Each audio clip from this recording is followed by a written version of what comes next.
Vous écoutez Pyramide FM. Canal Plus vous donne l'heure. Il est 12h.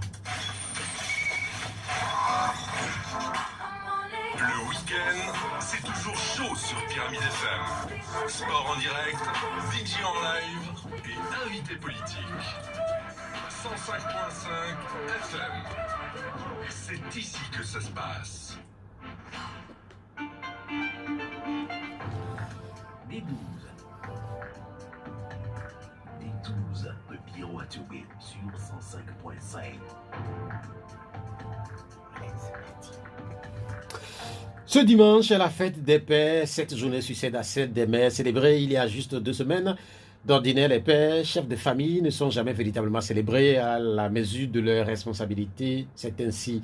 Ce sont encore eux qui, probablement, sont les plus nombreux à prendre le rendez-vous du D12 de ce dimanche, à nous écouter, à nous appeler et à exprimer leurs espoirs et leurs inquiétudes dans une société qu'ils veulent sans doute prospère et prise de justice sociale. La problématique de cette justice sociale était au cœur du sommet du monde du travail tenu cette semaine à Genève en Suisse. À l'occasion, le Premier ministre Victoire Toméga-Dogbe a pris la parole en ces termes, je cite un extrait. Ainsi, le Togo doit nourrir les Togolais. La justice sociale pour tous passe par la sécurité et la souveraineté alimentaire. Le Togo doit éduquer les Togolais. La justice sociale passe par l'accès universel à l'éducation pour toutes et tous partout. Fin de citation. En cette fin d'année scolaire qui embrasse composition de passage et examen, 207 000 candidats ont composé pour obtenir leur certificat d'études de premier degré CEPD. En attendant d'être fixés sur leur sort, leurs grands frères et grandes sœurs des classes de première viennent de connaître leurs résultats. Le baccalauréat première partie est resté ce verrou qui a fermé pour toujours les portes des hautes études à certains Togolais. Ils n'ont jamais pu assouvir certaines de leurs ambitions, au contraire de ces autres Togolais qui se préparent à devenir députés ou sénateurs ou gouverneurs. Beaucoup se sont illustrés ces dernières semaines dans le cadre du recensement électoral. En retournant constater le bon ou mauvais déroulement de l'enrôlement des électeurs, ils ont pu partager un sourire ou glaner une future voix. Le recensement électoral a pris fin. Les appels de plusieurs partis politiques à rouvrir les fichiers pour introduire de nouveaux inscrits dans la zone 1 sont pour l'instant inféconds. Préoccupé par la santé du peuple, Dr Georges Kouessan porte depuis quelques jours l'initiative d'un partage de pouvoir avec le parti au pouvoir. Le président Selongoma a expliqué cette semaine, ce n'est pas la première fois que des opposants ont voulu partager le pouvoir. En son temps, Maître Yavi Agboibo avait proposé la cogestion unie qui détient le pouvoir, vient par l'entreprise du gouvernement de permettre au Togo de rejoindre la coalition mondiale contre le Daesh. Celle-ci est un partenariat de 80 gouvernements et institutions engagées dans la lutte contre le mouvement terroriste. Confronté aux attaques terroristes, le pays se cherche les meilleurs parapluies, bien loin de ses frontières en adhérant à la coalition contre le Daesh. En octobre, le Togo va accueillir à Lomé Peace un Security Forum autour du thème « Comment renforcer les transitions vers la gouvernance démocratique en Afrique ?» Notre invité du jour, Innocent Kagbara, député et président du PDP. Les contacts du D12 sont 96 50 34 37 et puis 70 43 09 70. Innocent Kagbara, bonjour. Bonjour, monsieur Pierre. Comment vous allez? Je vais très bien, comme vous le voyez. Toujours bien, toujours positif. Vous êtes député à l'Assemblée nationale. Je disais tantôt que certains Togolais se préparent à devenir députés, sans doute à prendre votre place. Est-ce que vous avez envie de continuer? Non, à nous rejoindre.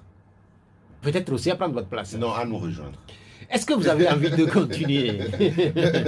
Ouais, ben, on a commencé. C'est pas une question d'envie de continuer. Nous voulons servir le pays. Il y a une grosse différence. C'est un sacerdoce, même des fois.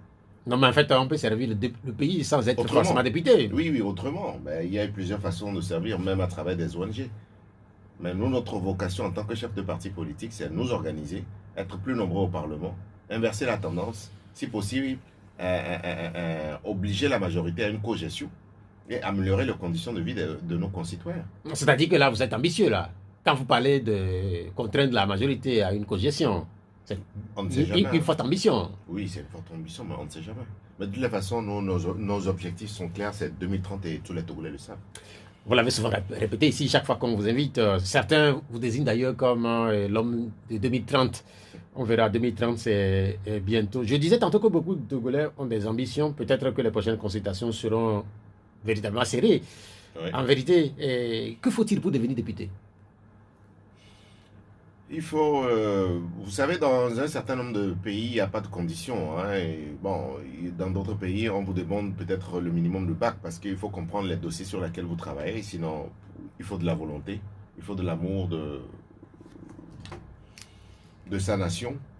Et puis, il faut avoir des projets, il faut avoir un programme. Parce que on ne va pas là-bas pour s'amuser. Donc, il faut avoir une idéologie, une mentalité de gagneur. Et aussitôt qu'on arrive là-bas, avoir vraiment le sens du devoir et défendre les Togolais. Je disais, qu'est-ce qu'il faut avoir?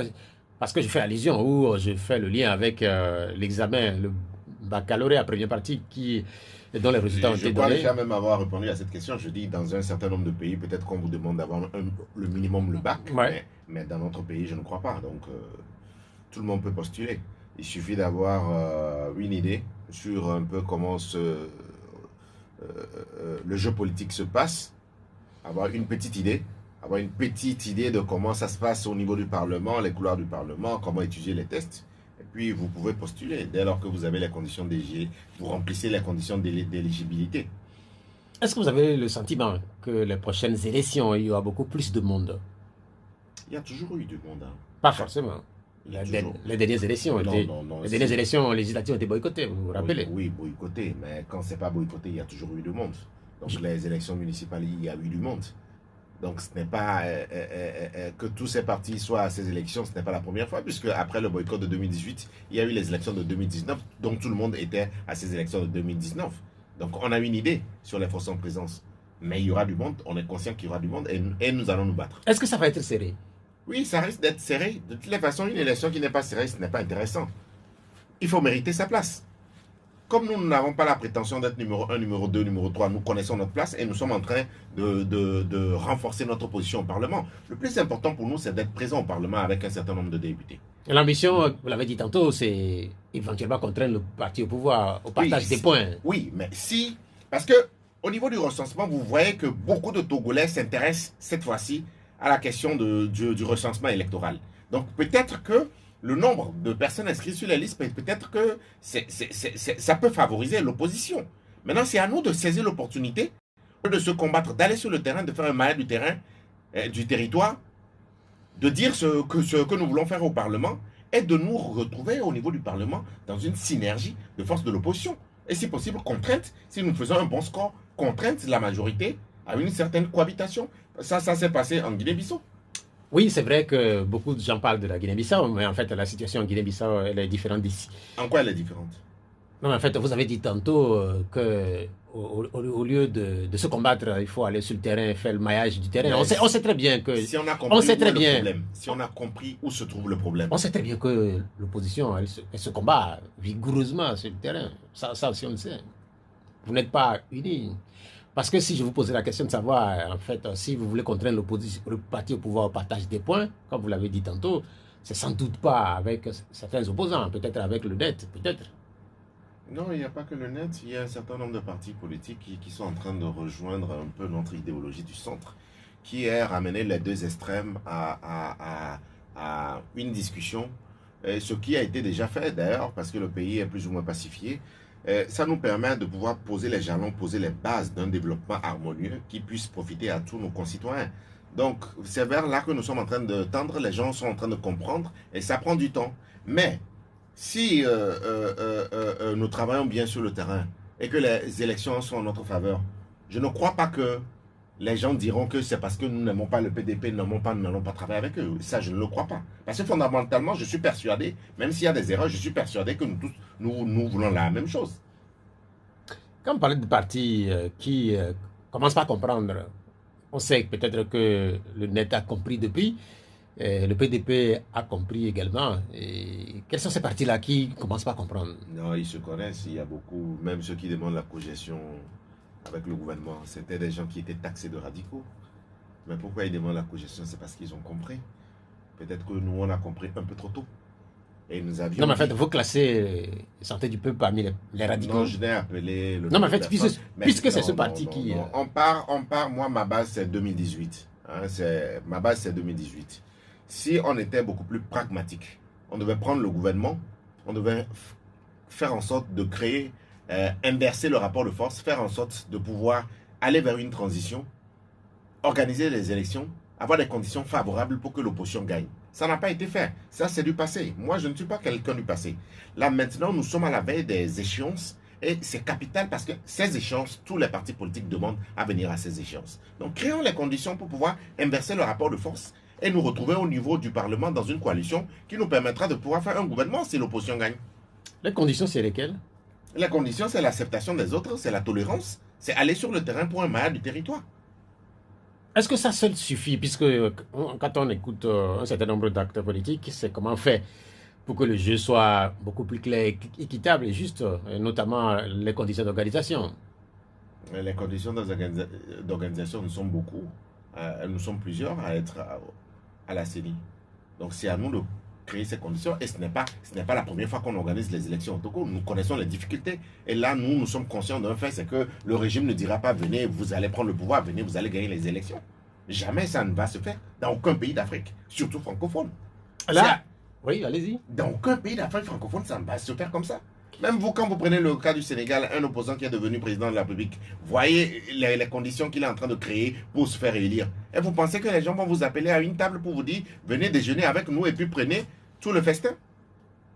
Vous avez lâché un mot, vous êtes nombreux à la CENI. Vous êtes combien là-bas à la CENI? Disons ceux de... Nous sommes 3 partis parlementaires pour le compte de l'opposition parlementaire et ils sont 3 aussi au niveau de l'opposition extra-parlementaire. Est-ce que pour vous c'est suffisant? Parce que là, quand vous dites que vous êtes nombreux au niveau de la CENI, on sait que... Je crois qu'au niveau de la composition, on a déjà... Ce débat est déjà dépassé maintenant. Parce que nous avons au niveau de la concertation entre acteurs politiques décidé d'aller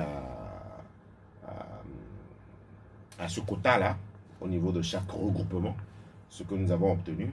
D'aucuns diraient que peut-être que l'opposition a perdu un siège, ça je n'en sais trop rien. Mais je dirais que c'est plus ou moins équitable et que de toutes les façons, ça se joue sur le terrain, ça se joue dans les bureaux de vote. Donc ça se joue essentiellement dans les bureaux de vote. C'est jamais au niveau de la CENI. Ça se joue beaucoup plus dans les bureaux de vote. Parce que si nous n'avons pas les moyens, malgré tout ce que nous sommes en train de dire, si nous n'avons pas les moyens de sécuriser le vote, si nous n'avons pas les moyens de mettre les gens dans les bureaux de vote, tout ce que nous sommes en train de dire, ça ne sert pas à grand-chose. Ça ne sert pas à grand-chose. En réalité, ça se joue là-bas. Et nous avons des partisans, disons des militants, qui des fois se laissent aller à la corruption aussi. Il faut le reconnaître. Donc, créer des conditions pour que ces gens-là soient véritablement des militants de conviction. Oui, allez-y. Oui, que ces gens soient des militants de conviction qui nous suivent, pas à cause de l'argent, mais à cause de notre idéologie, à cause de la lutte. Mais ça, c'est difficile parce que quand vous luttez au bout de 5-10 ans, les gens n'ont rien obtenu à un certain moment. C'est très difficile de résister aux monnaies sonnettes, aux espèces trébuchantes. Il y a un certain nombre d'auditeurs qui doivent se poser la question de savoir pourquoi est-ce que, au début de cette émission, nous parlons abondamment du Parlement, de la CENI, des élections qui vont venir. On sait que ceux qui sont là au niveau de l'Assemblée nationale sont en train de finir leur mandat. C'est dans environ 6 mois et qu'ils vont laisser tomber le tablier. Visiblement, notre ami Innocent Kabara a envie de continuer. C'est ce qu'on a constaté dans ses propos. Au niveau du PDP actuellement, vous êtes combien là-bas à l'Assemblée nationale? Vous connaissez le nombre au niveau du PDP? Au niveau du PDP, vous connaissez le nombre. Non, vous êtes combien en fait? Non, vous connaissez le nombre. Vous connaissez le nombre de députés. Vous êtes du deux? PDP. Non, je suis seul. Vous êtes seul là-bas. Mais ma voix compte pour 4 ou 5 personnes. Oui, mais quel est le pronostic pour ce qui concerne le PDP? Puisque tantôt vous aviez dit contraindre le parti au pouvoir au partage des points, cela suppose que demain, on aura peut-être une dizaine de députés PDP. Oui, nous sommes en train de travailler pour tendre vers la dizaine. Nous sommes en train de travailler sur le terrain. D'aucuns diront que c'est très ambitieux, mais oui, nous sommes très ambitieux. Parce que ici, en Afrique, on n'a pas appris aux gens à rêver, on n'a pas appris aux gens à croire en leur potentiel, en leur chance. Nous voulons inverser la tendance pour montrer aux gens qu'ils sont capables. Et nous sommes en train de faire un travail de terrain. Et je vous ai toujours dit que nous avons besoin de ces élections parce que ça constitue un baromètre pour que chacun puisse connaître sa place. Nous n'avons pas la prétention d'être numéro 1, numéro 2, numéro 3. Nous allons les laisser se battre. Mais ce qui est clair, c'est que nous serons au Parlement avec un score honorable. Mais chaque temps que vous répétez ça, les laisser se battre, la bataille c'est entre qui et qui? Non, vous les connaissez. C'est deux blocs antagonistes depuis les années 90. Donc, ça va continuer pendant un certain moment. D'autres sont devenus encore plus faibles, surtout ceux de l'opposition. Il y a une troisième voie qui est en train d'émerger, que nous sommes en train de constituer. Et je suis sûr que c'est cette troisième voie qui va assurer l'alternance. Vous répétez ça aussi souvent, cette troisième voie dont vous parlez. On sait qu'il y a vous, par exemple, et il y a le net. Mais il y a un certain nombre de partis également qui tendent à avoir les mêmes discours ou qui portent les mêmes discours. Hier, on était à la célébration de l'anniversaire de Nouvelle Vision. Et ils semblent dire presque la même chose, puisque l'opposition, ils disent que cette opposition, c'est beaucoup plus face aux maux qui minent notre pays. Ouais, c'est essentiellement la question de développement. Parce que nous ne sommes pas suffisamment ambitieux dans nos pays, surtout francophones. Nous avons hérité ça en partie de la colonisation. Une autre partie, c'est nous-mêmes notre mauvaise gestion. C'est ça, c'est cette tendance que nous voulons inverser pour permettre à nos concitoyens de croire en soi, de pouvoir construire ce pays. Nous avons véritablement envie de donner à nos concitoyens l'amour de ce pays, le patriotisme, afin que nous puissions faire rêver nos concitoyens et ne plus être dans des antagonismes disons, de chapelles qui sont, quand vous regardez, qui sont stériles. Parce que dans beaucoup de pays, même là où il y a eu l'alternance, c'est la même façon de diriger. Nous voulons la rupture par rapport à cette façon de diriger nos États. Nous voulons être dans du concret. Nous voulons que l'emploi des jeunes, la question de la femme, que ce soit du concret. Et quand nous parlons d'ambition, nous parlons d'emploi des jeunes, nous voulons parler des centaines de milliers de recrutements par an. Et il faut qu'on inverse la tendance. Il faut qu'on inverse véritablement la tendance parce que quand vous partez dans les pays de l'Asie, ils ont quoi de plus que nous? Nous, on a des minerais, nous, on a des richesses. Mais comment est-ce que nous sommes encore à ce niveau de développement? Parce que la question doit être posée. Et la question n'a rien à voir avec ceux qui sont là ou ceux qui ne sont pas là. Parce que quand vous prenez des pays qui sont similaires, les pays où même il y a eu l'alternance, nous reprochons les mêmes choses. Donc c'est une prise de conscience collective de la manière dont nous avons géré nos pays pendant un certain nombre d'années. Et véritablement d'être dans la rupture. La rupture, ça veut dire que nous devons nous consacrer au bien-être du plus grand nombre. Arrêter d'être égoïstes. Et quand nous prenons le pouvoir, arrêter de gouverner pour un clan. Quand on parle de rupture, quand on fait allusion à la gouvernance en Afrique, on pense automatiquement au Bénin, puisque c'est Patrice Talon et son camp qui portent ce qu'ils appellent là-bas le gouvernement de la rupture par rapport au passé. Le Bénin est devenu pour un certain nombre d'acteurs de la sous-région un exemple. Est-ce que votre exemple va aussi du côté de Cotonou? Oui, ça va aussi du côté de Cotonou, parce que vous voyez les actes que les gens posent, il y a une certaine rupture. Mais nous ne voulons pas faire cette rupture au profit également d'une minorité. Ça doit être au profit d'un plus grand nombre. Mais il faut reconnaître que les pas que les gens posent là-bas vont dans le bon sens. Ça va dans le bon sens et on peut s'en inspirer. Il y a également le cas rwandais qui nous inspire. Il y a également le cas de la Côte d'Ivoire qui nous inspire, mais essentiellement sur le plan économique. Mais sur le plan politique, sur le plan des droits de l'homme, sur d'autres plans, nous ne sommes pas d'accord avec ce qui est fait là-bas parce que, en fait, les gens dirigent pour leur clan.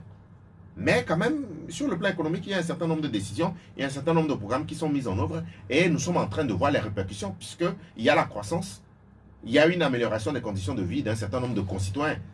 Donc, ces pays-là peuvent être, quand vous prenez la Tanzanie, vous y allez et vous voyez comment le pays est géré.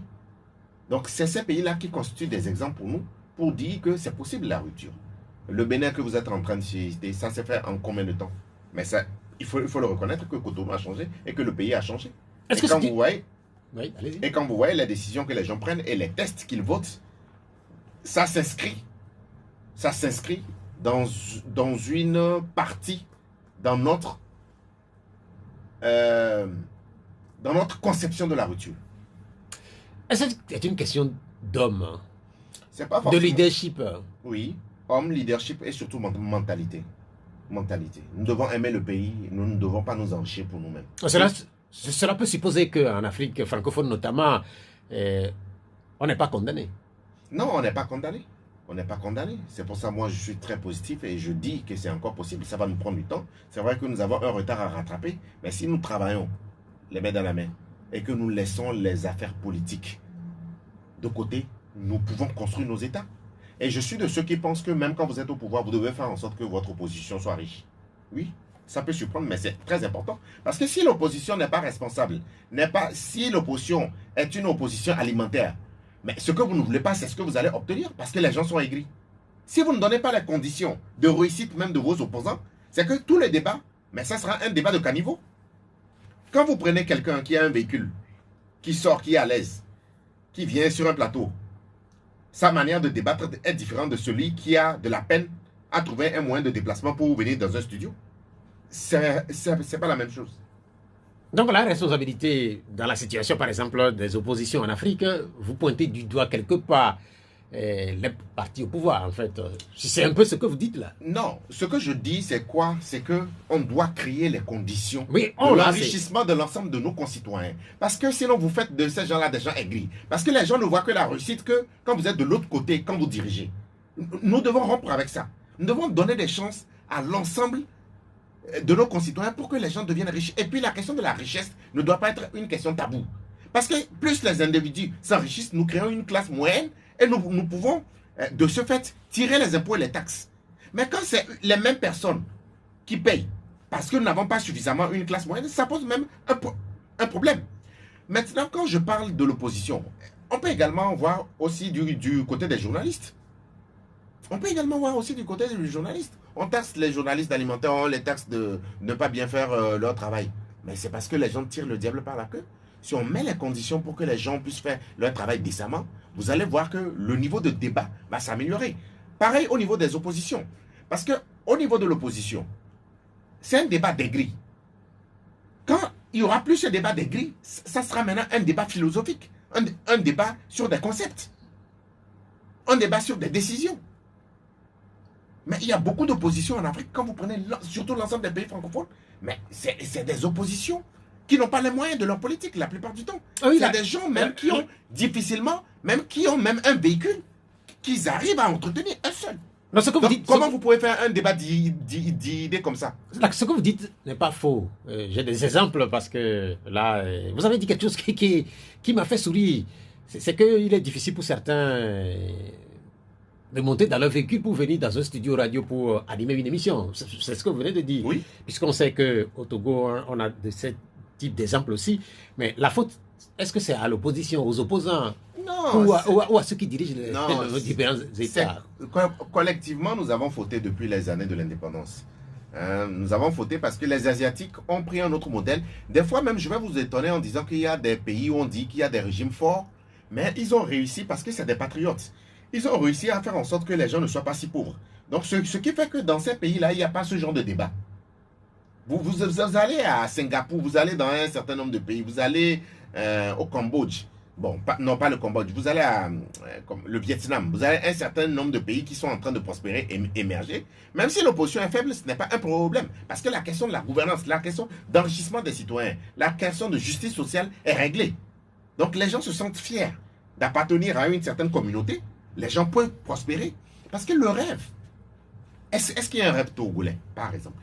Parce que c'est sur ces concepts-là que nous voulons inverser la tendance. Est-ce qu'il y a le rêve togolais? Est-ce que les Togolais croient en leur pays? Est-ce qu'il y a un rêve togolais? Est-ce que si vous proposez à un Togolais de rester au Togo, de croire qu'on peut devenir riche, si vous lui tendez un billet d'avion avec un visa, est-ce que vous êtes sûr que le gars, il va rester? Non. Il va partir. Il va partir. Il n'y a pas... C'est pas seulement au Togo, c'est dans l'ensemble des pays africains. Mais comment créer justement, pour ce qui concerne le Togo, le rêve togolais? Et l'entretenir surtout. Oui, ben, c'est une question de bonne gouvernance, c'est une question de diriger pour le plus grand nombre, pour le bonheur du plus grand nombre. Parce que nous sommes très souvent égoïstes. Nous sommes très souvent égoïstes. Et quand nous parvenons au pouvoir, c'est pour diriger pour un clan. On ne cherche qu'à s'enrichir. Et ça, nous devons faire en sorte que quand nous quittons, ce que nous léguons à nos enfants, c'est des livres, c'est notre image, c'est un certain nombre de fondements qui leur permettent de compétir par rapport aux Asiatiques, de compétir par rapport aux Américains, de compétir par rapport, pas les images qu'on voit souvent en Afrique d'amusement, on ne fait que s'amuser, on ne fait que se divertir. Donc nous devons inverser cette tendance-là. Ça prend en compte ça passe par une prise en compte collective de nos difficultés, de nos réalités et de l'amour du pays. Ça passe également par la citoyenneté et le civisme. Je pense qu'il y a beaucoup de pays africains, on a enlevé ça dans nos manuels Et ça ne nous a pas favorisés parce qu'il n'y a pas de sentiment, il n'y a pas un ciment. Il n'y a pas un ciment, il n'y a pas quelque chose qui fait que les gens se sentent concernés par la chose publique. Il n'y a pas longtemps, le ministre Foli Bazi Katari faisait relativement le même constat que l'opposition du Togo. Elle est relativement embourbée dans des difficultés, elle est relativement faible. Là, pour dire les choses par leur nom, ce constat-là n'est pas fait par lui seul, puisque le ministre Charles Kondi Agba, paix à son âme, avait dit presque la même chose il y a quelques temps aussi. Que répondez-vous à ces constats-là? Est-ce que c'est un constat partagé? Non, nous voulons le rassurer. Nous incarnons l'avenir de l'opposition. Qu'il soit tranquille, nous sommes en train de faire un travail. Et vous savez, les belles choses, ça prend du temps. Ça prend du temps et nous lui garantissons que la relève est déjà assurée. Donc, il ne faut même pas qu'il s'inquiète. Alors, sur la question de développement, par exemple, sur le quotidien, ça n'attend pas. Vous savez qu'il y a des urgences. Non, là, nous sommes en train de parler de la faiblesse de l'opposition. Oui. L'État. L'opposition, par sa participation, a construit une gouvernance assez stable. Ça passe par gagner des élections, ça passe par les communes, ça passe par l'Assemblée nationale, ça passe par le Sénat, ça passe par à ce que l'opposition soit de manière massive présente dans l'ensemble de ces chambres pour inverser la tendance. Tant que nous n'avons pas les moyens de pouvoir compétir, de pouvoir gagner les élections, de pouvoir mettre les moyens, de pouvoir créer une certaine synergie d'action pour pouvoir être présent et influer sur les décisions, c'est très compliqué. Mais c'est vrai que, vous savez, quand je vous prends l'exemple d'un club de foot, vous allez voir de très grands clubs de foot, à un moment, ils ont des problèmes. On vend le club de foot, il y a un repreneur qui fait venir des stars, qui change peut-être l'image même, le logo du club. Et après quelques années, vous venez, vous voyez que ce club-là est même dans le top 5, le top 3. Ce club même joue la Champions League. C'est ça qui est en train d'arriver à l'opposition. C'est une certaine mue qui doit passer par un certain nombre de partis politiques où les leaders sont décédés, où il faut changer l'équipe dirigeante, où il faut avoir des jeunes. Ça doit passer également par, même dans les anciens partis, un petit changement de leadership pour nous permettre d'ici quelques années d'être en situation de pouvoir véritablement compétir et arracher les gains sur le plan électoral. Parce que si on n'arrive pas à le faire, c'est là où ça craint un peu. Mais nous sommes confiants et nous savons que ce que nous sommes en train de voir, vous avez cité un certain nombre de partis qui sont en train d'arriver. Vous avez dit également d'autres partis qui faisaient partie de la C14 actuellement, qui pensent comme nous. Donc ça veut dire qu'il y a quelque chose qui est en train d'être amorcé. C'est à nous de pouvoir constituer un certain bloc au niveau du centre, au niveau d'un certain nombre de partis émergents pour pouvoir inverser la tendance et, comme je le dis, imposer la cohabitation à la majorité. Vous avez fait route depuis avec le net. Est-ce que ça va continuer? Notre entente, notre union, c'est au Parlement et je crois que si les conditions sont réunies, ça va continuer. Il n'y a pas de raison qu'on ne continue pas. J'avais dit tantôt aussi qu'un certain nombre de discours qui tendent à être les mêmes ou presque que les discours que vous portez sont entendus aujourd'hui venant par exemple du parti Bâtir ou de Nouvelle Vision. Le parti Bâtir a célébré récemment ses 4 ans. Et un regard sur ce parti-là? Non, je n'ai pas de regard à porter sur le parti. C'est un parti qui est présent à l'Assemblée nationale avec 2 députés. C'est un parti qui est très actif sur le terrain et c'est une très bonne chose. Pareil pour le parti Nouvelle Vision. Donc, je suis en train de parler des nouvelles forces émergentes. Donc, il faut qu'on se retrouve parce que nous avons pratiquement la même idéologie. Mais l'idéologie du centre reste à construire parce que nous sommes contre l'opposition des deux blocs antagonistes qui ont paralysé le pays pendant longtemps. Donc, nous sommes de ceux qui pensent qu'il faut aller prendre étape par étape, prendre l'ensemble de ces chambres-là et pouvoir imposer soit une cohabitation, soit imposer l'alternance. Bon, pas imposer l'alternance, imposer la cohabitation et œuvrer pour l'alternance dans quelques années. Nous venons de passer une trentaine de minutes avec vous, Innocent Kabara. Je rappelle que vous êtes député à l'Assemblée nationale et que vous êtes le président du parti PDP. On sait qu'aujourd'hui, il y a un certain nombre de difficultés quand on parle de paralysie, presque de paralysie ou une certaine difficulté, disons-le comme ça, au niveau d'une certaine partie de l'opposition togolaise. On a l'exemple de l'UFC, on a récemment aussi l'exemple du cas, il y a d'autres exemples. Est-ce que c'est quelque chose qui peut éventuellement profiter à votre courant? Non, mais pourquoi est-ce que vous pensez que les malheurs des autres doivent faire nous notre bonheur? Oui, mais en politique, le malheur de certains peut faire le bonheur des moi, autres. Hein. Non, non, mais c'est un spectacle qui n'est pas intéressant que nous donnons. Parce que quel exemple nous voulons donner aux autres si nous sommes en train de critiquer les gens et que nous-mêmes, il n'y a pas de discipline dans notre sein et que nous-mêmes, nous ne pratiquons pas la démocratie et la tolérance, ça pose un problème de notre leadership. Donc moi, je crois que ces questions personnelles, ces questions de leadership, ça doit être réglé dans un certain nombre de partis de l'opposition pour que nous puissions incarner l'alternance. Et c'est fondamental pour nous. Je ne crois pas que nous sommes en train de travailler sur le terrain et c'est le travail de terrain qui va payer. Ce n'est pas le malheur des autres. Non, je ne pense pas. Si on peut parler de malheur, il y a un certain nombre de partis politiques également qui ont des difficultés financières. On a entendu des appels venant de l'ANC, par exemple, ou encore de la DMP pour participer aux prochaines élections. Ces formations politiques sont à la recherche des finances. Mais nous-mêmes, nous sommes à la recherche des finances. Est-ce que... Enfin, vous voulez lancer aussi un appel là? Non, bon, je ne lancerai pas d'appel parce que la plupart du temps, même ces appels-là, ça ne donne pas grand-chose. Donc, nous, on ne va pas faire pour faire. Nous avons... Pendant longtemps, il y a des choses que nous faisons pour faire, mais moi, je ne suis plus de ceux qui pensent qu'il faut faire pour faire. Non. Je sais où j'irai chercher les moyens. Je ne dis pas que j'aurai les moyens pour aller aux élections, mais nous allons chercher les moyens. Et Dieu faisant, je crois que nous aurons les moyens pour aller à ces élections. Mais j'avoue que pour un certain nombre de partis de l'opposition, c'est extrêmement difficile de participer à ces élections. C'est extrêmement difficile. Ça coûte combien? Ça dépend des partis, ça dépend de combien vous voulez mettre. Parce que vous mettez beaucoup moyennement, il faut combien? Vous prenez les cautions, vous voyez si vous voulez être présent sur l'ensemble du territoire, combien ça peut coûter un chef de parti politique. Déjà la question des cautions. Déjà la question des cautions. Moi, je ne vous parle même pas de la campagne. La question des cautions. Les militants ne cotisent pas.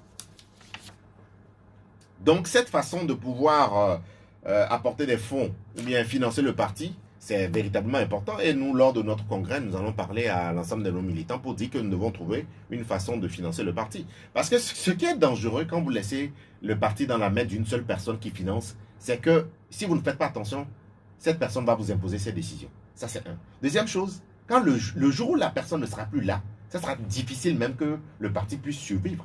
Parce que c'est la personne qui faisait tout. Est-ce que c'est ça qui arrive? Il faut qu'on inverse cette tendance. Est-ce que c'est ça qui arrive un peu au niveau du CAR? Je ne le dirai pas. Le CAR a sa façon de fonctionner. Je ne sais pas, je ne suis pas du CAR. Donc, de poser la question aux gens du CAR. Mais ce n'est pas bon cette façon de faire là. Parce que les gens pensent qu'ils travaillent pour le chef du parti politique. Les gens, quand vous leur demandez un peu d'effort, ils disent non. Parce que vous êtes là-bas, vous vous enrichissez. Nous, on est là, on nous demande tout le temps de voter. Mais en réalité, si vous ne faites pas attention, vous êtes en train de lui confier votre destin. Et vous êtes en train de lui donner un droit de veto, surtout. Parce que c'est le seul qui y contribue. Et ce n'est pas bon pour même la démocratie interne de nos partis. Ce n'est pas bon pour la démocratie interne de nos partis. Donc, nous devons véritablement inverser cette tendance et beaucoup plus avoir des militants de qualité, des militants de conviction qui viennent aux partis politiques, pas pour un intérêt, mais c'est parce qu'ils sont intéressés par l'idéologie du parti. Et ils comprennent également que, venant dans un parti politique, il faut contribuer. Parce que le jour où vous êtes au pouvoir, quoi qu'on dise, mais le jour où vous êtes au pouvoir, mais on a vu des partis dans l'opposition. Quand vous venez au pouvoir, vous n'allez pas aller chercher des gens que vous ne connaissez pas. Mais c'est des gens qui ont travaillé avec vous, que vous connaissez. C'est ces gens-là qui vont diriger avec vous. Donc il y a un sacrifice, mais il y a dans un certain nombre de pays une certaine récompense par rapport à un certain nombre de militants. Donc il ne faut pas également le nier. Ces derniers jours, vous n'étiez pas à Lomé. Puisque je vous ai cherché, vous ne vous ai pas trouvé. Non, il y a beaucoup de nos concitoyens qui n'étaient pas à Lomé, ceux qui habitent à Lomé mais qui votent dans d'autres circonscriptions. Vous étiez où et où? J'ai fait un peu le tour pour voir un peu comment ça se passe dans la zone 3. J'ai fait Tchaoudjo, j'ai fait Assoli, j'ai fait Dankben, j'ai fait Bidan, j'ai fait Kara. Donc pour voir un peu comment le recensement se passe dans cette zone. D'après ce que nous avons vu, ça s'est relativement bien passé. Quelques retards de matériel dans 2 ou 3 préfectures, quelques suspicions d'enrôlement de mineurs. Sinon, dans l'ensemble, tout s'est bien passé. Donc, c'est des suspicions. Juste des suspicions. Nous n'avons pas d'éléments de preuve pour pouvoir confirmer. C'est vrai qu'on a entendu un certain nombre de... Je ne parlerai pas de rumeurs, puisque beaucoup d'acteurs parlent d'enrôlement ou de tentatives d'enrôlement de mineurs, d'étrangers. Certains ont parlé même d'étrangers, de Ghanéens. Et c'est une question par exemple, notamment liée aux étrangers, c'est une question finalement transversale, puisque quand on fait des élections au Ghana, au Burkina ou au Bénin, les mêmes soucis sont posés. Comment régler ça? Parce que les populations qui habitent au niveau des frontières peuvent se faire enrôler dans un ou dans l'autre pays. Comment régler ça? C'est très compliqué et puis tout ça là, nous avons hérité ça de la colonisation où nos frontières, ce ne sont pas de véritables frontières. Vous savez, c'est très difficile. Moi, là où je suis né ou là où on vote pour moi, c'est très difficile de savoir qui est Togolais, qui est Ghanéen des fois. Hein. C'est des familles, mais les gens n'ont pas le même nom. Et pour des élections, ce qui se passe en réalité pour le Togo, c'est que les gens ont besoin de la carte d'électeur parce que la carte d'électeur est utilisée dans beaucoup de microfinances et beaucoup de structures qui acceptent la carte d'électeur pour faire des formalités. Ce qui fait que ça devient un sésame, un précieux sésame. En réalité, les gens peut-être vont aller se faire enrôler, mais n'iront pas voter. Attendons de voir le suffrage exprimé. Parce qu'au vu déjà des statistiques, des résultats que nous avons, je crois qu'il y a eu une forte mobilisation. Nous risquons de faire 4 millions. Sur une population de 8 millions, 50%, c'est largement supérieur à la zone. C'est largement supérieur. Donc, oui, nous aussi, nous avons appris ça, nous avons lu ça dans les médias. Bon, on nous parle de Béninois, on nous parle de Ghanéens, mais c'est beaucoup plus, ça concerne beaucoup plus des villes qui sont sur les frontières. Et comme je vous l'ai dit, c'est très compliqué. Et quand il y a des élections également dans ces pays, les gens aussi accusent les partis de venir chercher aussi des Togolais. Donc c'est pareil par rapport au Burkina. Donc pour régler ce problème, il faut qu'on vote avec la carte d'identité. Il faut qu'on se donne les moyens, si nous sommes des États souverains, responsables, il faut qu'on se donne les moyens que chaque citoyen puisse avoir sa carte d'identité. Et si chacun a sa carte d'identité, nous constituons déjà la liste électorale. On n'a pas besoin de dépenser de l'argent pour faire un recensement. À chaque élection, ce que vous posez là comme problématique, elle est posée. Mais visiblement, on n'arrive pas à lui trouver de solution. Mais le Parce Rwanda, que beaucoup pensent... Au Rwanda, on vote avec la carte d'identité. Oui, je parle du Togo. Puisque beaucoup pensent qu'il faudrait finalement arriver à avoir la carte d'identité pour ceux qui ont la capacité de l'avoir ou ceux qui sont en âge de voter, ne serait-ce que ceux-là, avoir la carte d'identité. Ils n'arrivent pas à l'avoir. Moi, je crois que...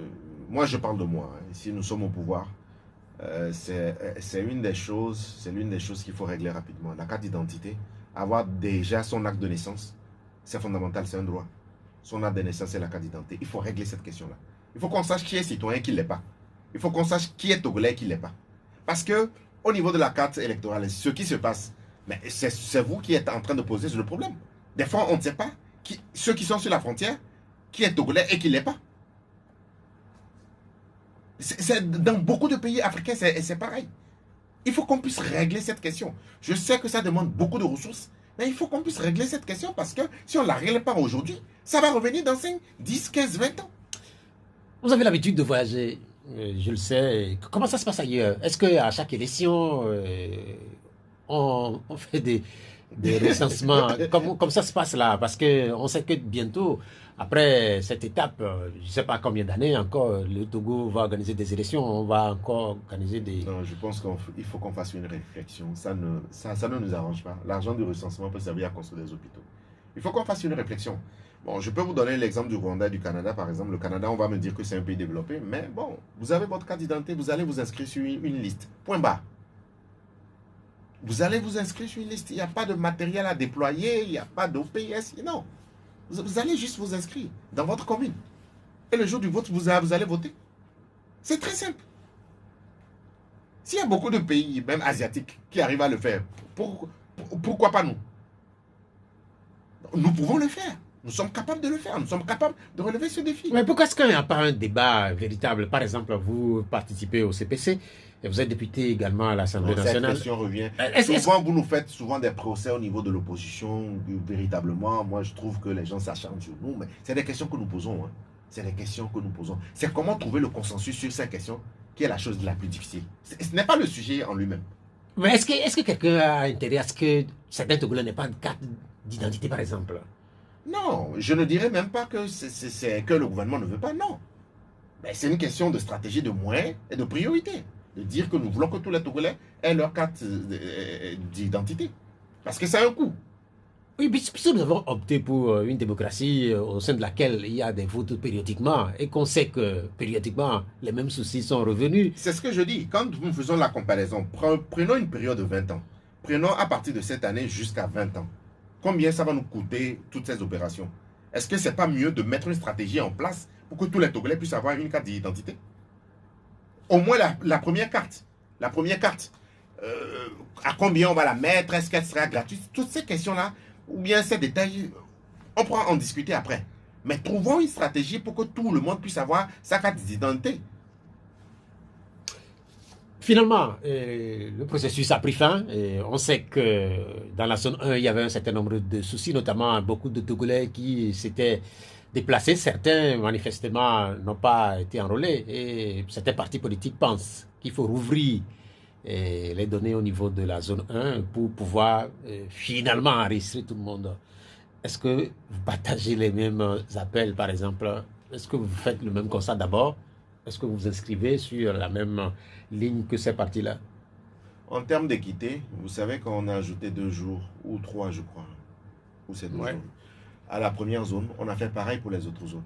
Mais il y a eu des zones où on a ajouté les 2 jours, parce qu'en termes d'équité, sinon il y aura un tollé, mais on n'avait pas besoin. On aurait pu prendre ces 2 jours-là dans d'autres zones pour renforcer la zone 1, pour avoir encore 2 jours dans la zone 1, pour pouvoir enrôler le maximum de Togolais dans la zone 1. Parce que ces jours-là n'ont pas servi. Dans certaines préfectures, ça a servi parce que les gens se sont fait enrôler jusqu'à la fin. Mais dans d'autres préfectures, les 2 jours qu'on a ajoutés, les gens, ils étaient là, ils ne savaient quoi faire. Donc, nous avions proposé à la fin de la première zone de pouvoir ajouter encore 2 jours. Ben, maintenant, il faut les moyens, il faut un redéploiement. Est-ce que le gouvernement va répondre favorable? C'est le wait and see, on va voir. Mais l'inquiétude aussi, est-ce que c'est pas, comme la CENI a semblé le dire au départ, c'est que les prévisions statistiques carrément soient faussées là, parce que quand on t'enverrait peut-être 4 millions sur 1 million d'habitants. Bon, ça, moi, je ne saurais le dire. Est-ce que c'est prémédité? Moi, je ne peux pas vous dire. Moi, je peux pas. Bon, moi aussi, j'ai lu dans les médias, j'ai entendu les gens le dire, mais est-ce que ça peut être prémédité? Je crois que moi, disons que soyons plus ou moins responsables pour dire que peut-être que la première zone, il y avait de l'impréparation. C'était la deuxième, la troisième zone, où on a vu que ça s'est nettement amélioré. Ça a été mieux organisé. Donc, mais est-ce que la première zone, est-ce qu'on peut dire que ça a été fait sciemment? Ça, je ne peux pas répondre à cette question. Et est-ce qu'on peut dire que ça a été fait en sorte que nous ne puissions pas dépasser peut-être les 4 millions? Je ne pourrais pas répondre à cette question. J'ose croire que non. J'ose croire sincèrement que non. Mais qu'est-ce qu'il vous dit, votre représentant au niveau de la CENI? Puisque certains pensent que c'est aussi dû à la maturité, à l'immaturité de la CENI. Non. On ne peut pas parler d'immaturité de la CENI. Ça, je ne peux pas vous laisser dire ça. Non. Il y a eu une question d'impréparation, il y a une question de mauvaise organisation logistique. Mais vous savez que ceux qui sont au niveau de la CENI, ils sont presque tous nouveaux. Là. Non, il y a des anciens. Mais il y a celui qui s'occupe de l'opération électorale, c'est un ancien. Il y a madame la ministre de... Mais ils ne sont pas nombreux, puisque chaque fois qu'il faut une nouvelle CENI, les partis politiques... très souvent... c'est un ancien? Non, il y a beaucoup d'anciens. Et je pense que ces anciens-là arrivent à transmettre un peu leur expérience aux nouveaux. Et le travail est fait de manière collégiale. Mais quelque part, il y a un problème. Si par exemple, vous estimez qu'il y a suffisamment de la matière au niveau de la CENI, qu'ils sont des anciens, et qu'au niveau de la zone 1, on a eu autant de couacs, soit c'est le matériel qui n'a pas véritablement fonctionné, ou soit c'est le personnel. Il y a un problème quelque part. Oui, il y a un problème quelque part, et même ils l'ont reconnu. Donc il ne me revient pas de pouvoir faire le procès de la CENI ce matin, mais il y a eu un problème, tout le monde l'a soulevé. Est-ce que ça peut impacter la suite du processus? Je pense que pour nous, ce qui est important maintenant, c'est de voir comment nous allons faire le maillage du territoire, comment nous allons faire gagner l'opposition. C'est fondamental. Dans ces conditions, en fait... Il ne faut pas être pessimiste. Comment nous allons faire pour que l'opposition gagne, même dans ces conditions difficiles?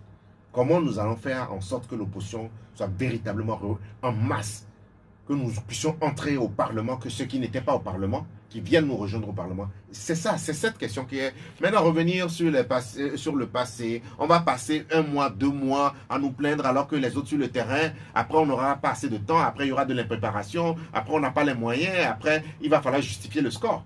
Non, je pense que c'est déjà du passé. Et comme je vous ai dit, si on arrive à obtenir 4 millions sur 8 millions de population, c'est déjà près de 50%, qui dépasse largement la zone, le taux dans la sous-région. 45 minutes avec notre invité. Il nous reste encore 45 minutes à passer avec les auditeurs, notamment avec leurs questions et leurs préoccupations. Comme c'est de tradition tous les dimanches au D12, je rappelle que notre invité, c'est le président du PDP. Il est également député à l'Assemblée nationale.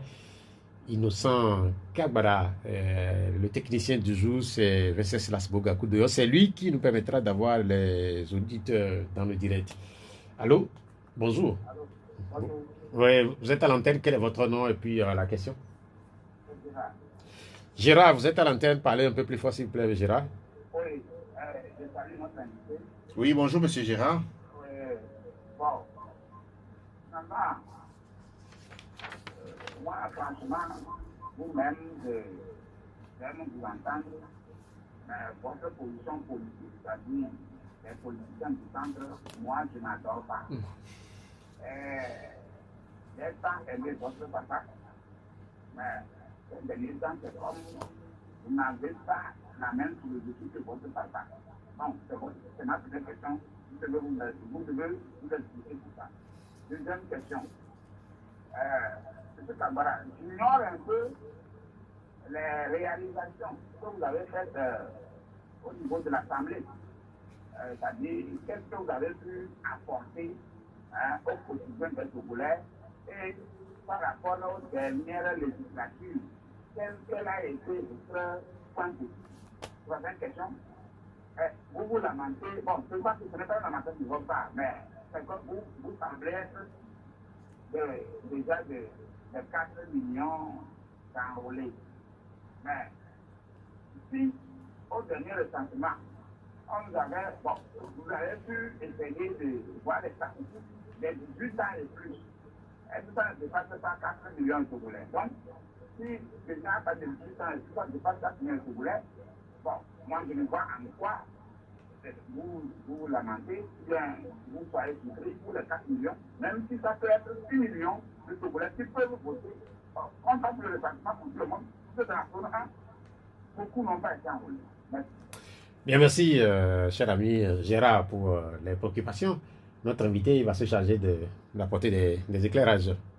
Oui, il faut comprendre que Bassabi Kagbara, c'est une philosophie. C'est vrai que le PDP également, nous nous inscrivons dans la même philosophie. Mais par rapport à lui aussi, il y a une certaine rupture par rapport à notre façon de faire la politique. Nous sommes du centre, nous incarnons le centre et nous assumons cette façon de faire la politique, d'être au centre. Je préfère être au centre que d'être dans les deux extrêmes. Et je ne suis pas quelqu'un dans les aigus. Donc, c'est vrai, peut-être que la position, il ne comprend pas très bien la position du centre, c'est à nous de faire un travail d'explication. Et ceux qui, peut-être qu'ils soutiennent aussi, en fait, ils n'ont pas eu de résultats. S'ils avaient eu de résultats, nous, notre voix ne porterait même pas. Souvent, ceux qui nous critiquent, ceux qui soutiennent, c'est difficilement qu'ils arrivent à nous dire quel est leur résultat. Ils n'ont pas de résultat. La seconde question, il parlait de notre bilan au Parlement et qu'est-ce que nous avons pu faire. Bon, des fois aussi, il ne semble pas comprendre le travail d'un parlementaire. Le travail d'un parlementaire, c'est sur des tests de loi. Et nous sommes de ceux qui y ont changé la Constitution. Nous sommes, cette mandature, cette législature a permis de changer beaucoup de tests sur le plan juridique, sur le plan social, sur le plan économique. Ça a permis de mettre le pays sur les rails. Peut-être qu'il n'est pas assez au courant et qu'on ne communique pas assez sur ces tests-là. Et nous-mêmes, en tant que députés dans notre circonscription, nous avons beaucoup fait sur le plan social. Nous avons chaque rentrée, nous sommes aux côtés des populations pour la rentrée scolaire. Nous sommes aux côtés des populations pour apporter de l'eau, pour les aider à s'organiser en coopérative, pour faire des formations sur l'agriculture. Donc, pour ceux qui nous connaissent et ceux qui nous ont vu faire dans notre circoncision, je crois que bon, ils auront l'occasion de nous juger. La dernière question, la dernière partie de la question, il a parlé de 4 millions. Je ne dis pas que je suis satisfait. Je dis que le score, par rapport aux autres pays de l'UEMOA, ce score semble élevé. Mais je dis, si on devait même rajouter, moi j'aurais préféré qu'on prenne les 2 jours qu'on a ajoutés aux 2 autres zones pour faire le recensement dans la première zone, pour continuer le recensement dans la première zone. Donc c'est une question de décision du gouvernement, mais beaucoup de partis politiques, des gens de la société civile, on a plaidé pour que le recensement, qu'il puisse avoir une certaine reprise au niveau de la zone 1. Maintenant, Comme je vous ai dit, c'est le wait and see. Moi, je ne dis pas que je suis contre. Moi, je suis même pour. Bien, merci. Après, Gérard, on va inclure ou on va insérer le deuxième auditeur. Allô, bonjour. Oui, bonjour. Bonjour, Pélé, comment vous allez? Oh, très bien. Ok, je vous souhaite un bon dimanche, hein, Pélé. Ok. Surtout que aujourd'hui, Et la bonne fête des pères, surtout. c'est la fête des pères, oui. Pélé, allez-y. Ok. Honorable, donc, je pense que tout à l'heure, vous venez de dire que vous avez fait des efforts à l'Assemblée pour changer les choses.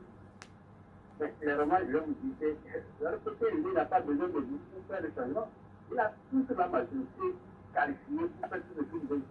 Même aux yeux fermés, quand il a fini de gouverner ce pays. Il n'a pas besoin de quelqu'un là-bas, à l'Assemblée, à la Cour constitutionnelle. Donc, il est personne. Il est libre clairement pour faire tout ce qu'il veut. Alors, qu'il ne peut pas le faire. Tout à l'heure, vous parlez de comment les choses se passent au niveau de l'organisation de conseillers. Comme ça se fait au bureau, par exemple. On n'a pas besoin de qualifier tout ça là. Tout ça là, ce disque-là est réel. Mais il faut comprendre quelque chose, M. Camara. Le soutenir est légitime. Un régime illégitime qui se dit dans la légalité, c'est voilà, quand vous parlez que vous êtes au centre, c'est ça qui m'attriste moi. Vous êtes au centre, vous êtes la liberté.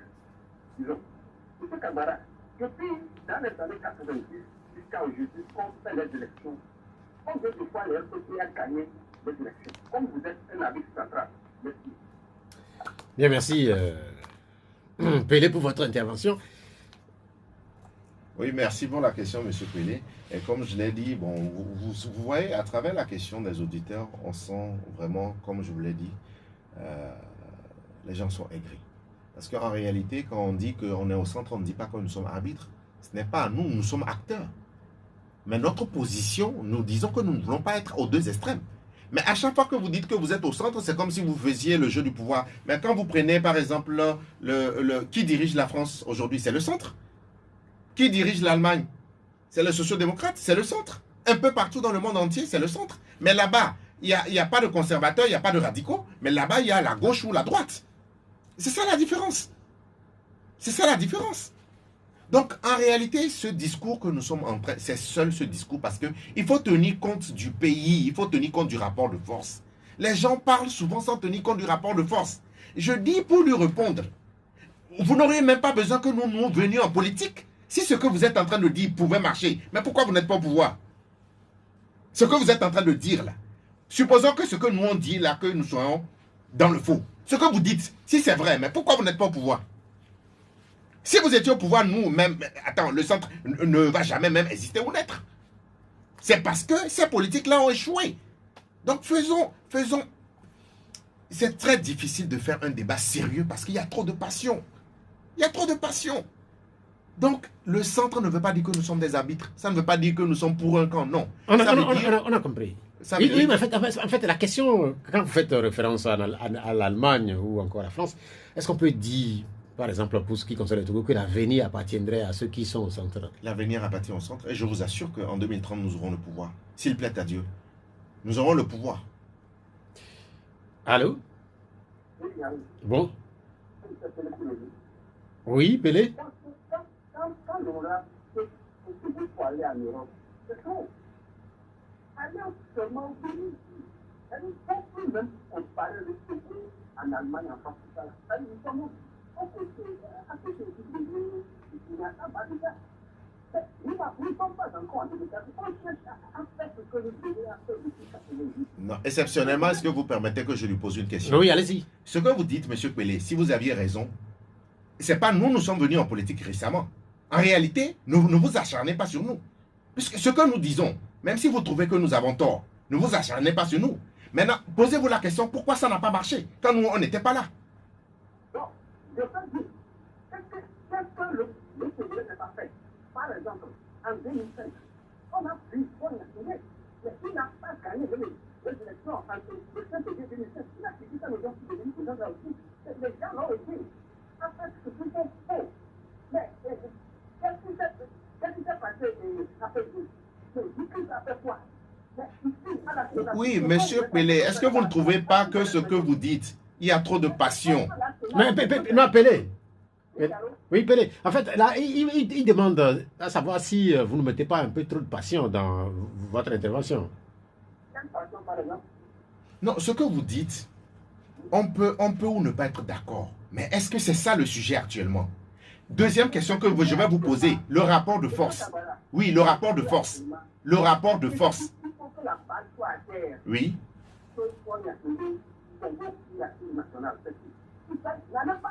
Ah, donc pour vous, c'est juste ça la solution, c'est ça?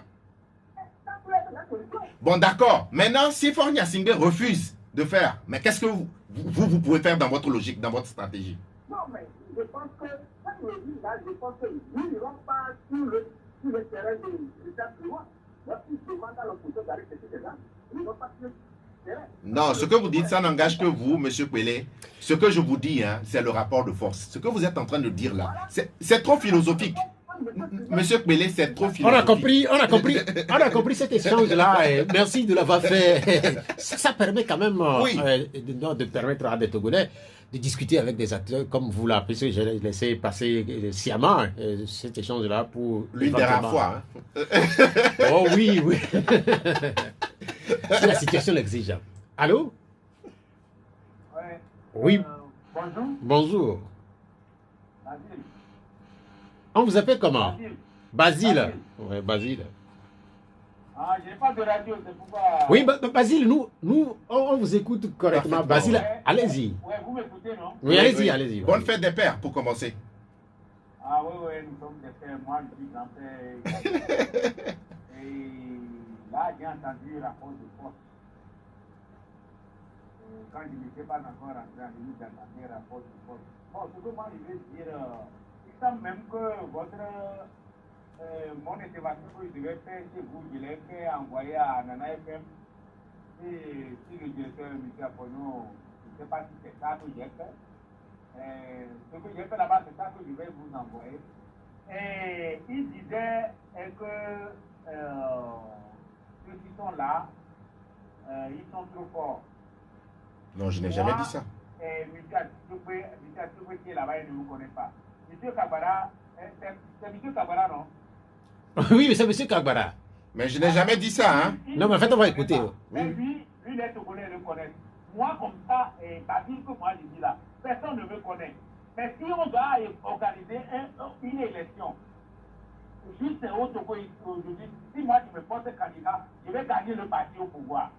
Mais je ne sais pas si ce qui veut dire par le rapport de force, si ce n'est pas le trucage, notre agent commun qu'ils ont emmagasiné chez eux, qu'ils appellent rapport de force. Si c'est ça qu'ils appellent rapport de force, ils cherchent quoi encore en se positionnant qu'eux, ils sont en face de ce pouvoir? Moi, je ne comprends pas. Eux, ils disent qu'ils sont au centre. Celui qui est au centre est avec le pouvoir. C'est ce que vous devez connaître. Maintenant, les opposants, je viens à eux. Mais si vous savez que vous ne pouvez pas relever le défi, demandez que quelque chose soit fait. Et que ce que le pouvoir dit, c'est ça que vous allez respecter à la lettre.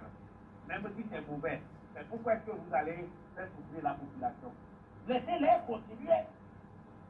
Merci. Mais merci, finalement, votre position de centre. On a l'impression que beaucoup n'arrivent pas à vous comprendre, là. Non, ils vont nous comprendre. Ceux qui ne vont pas... Et puisque ça Non, ne date pas de maintenant. Oui, mais ceux qui ne veulent pas comprendre, de toutes les façons, leurs leaders sont en train de nous rejoindre. Tous ceux qui sont... Je vous dis que c'est trop passionné. Il y a trop d'aigreur. Les gens sont aigris en réalité. Les gens ne rentrent jamais dans le débat de fond. C'est un débat passionnel. Tout ce qu'ils disent, moi je comprends. Mais en réalité, ils ne sont pas dans le débat. Non, mais est-ce que c'est de façon fortuite qu'ils sont devenus aigris ou passionnés? On peut faire un débat sur ça. Parce que quand vous passez longtemps aussi comme ça, c'est très difficile. C'est pour ça qu'il faut un renouvellement. Il faut un renouvellement dans tout ce qu'on fait dans la vie. Il faut un renouvellement. Parce que quand vous ne faites pas de renouvellement, à un certain moment, les gens commencent par être aigris. On ne peut pas dire le centre existe au Togo est bel et bien. Et nous l'avons prouvé. Lors des élections de 2019, le centre existe parce que ceux qui se réclament du centre, ils ont eu des conseillers. Il y a des gens qui gèrent des mairies avec la mouvance. Donc le centre existe, quoi qu'on dise. Le centre existe. Et il disait que si nous ne voulons pas faire le combat, de laisser les gens. Mais ce combat... Non, en fait, quand on l'écoute, hein, c'est qu'il est en train de faire une démarcation entre vous qui êtes au centre Ouais. et ceux qu'il appelle les opposants. Visiblement, c'est comme ça que je l'ai compris. C'est qui opposant? En réalité, qui il appelle opposant? Peut-être Il n'a qu'à que me c'est... citer. Tous ceux qu'il va me citer, c'est même ces gens-là que vous êtes en train de dire qui sont en difficulté. Ceux qu'il appelle opposants, ce que lui, il appelle opposants, mais s'il peut nous les citer, je suis sûr que s'il les cite ici, vous verrez tous qu'ils sont en difficulté. Après Basile et ces questions, on va prendre notre auditeur. Allô? Bonjour, Madame Essie. Oui. C'est votre... Madame Essie, c'est votre frère? Oui, moi-même, j'aime quand elle appelle.